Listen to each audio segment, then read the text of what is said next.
queria muito te contar uma coisa. Um minuto que eu vou atender uma ligação. Amiga, sabe aquele menino rico que você queria? Sei sim, amiga. Então, ele tá afim de você. Larga dessa roça, vem aqui pro condomínio pra gente se divertir. Vou dar meu jeito aqui, amiga. Amor, quem que era?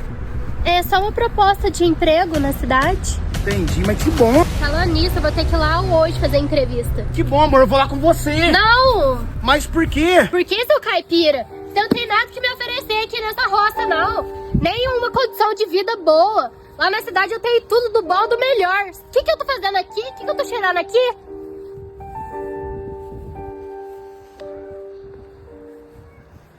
Ai, meu filho, o que foi que aconteceu? Ela foi embora, né? Bem que a senhora me avisou, hein, mãe?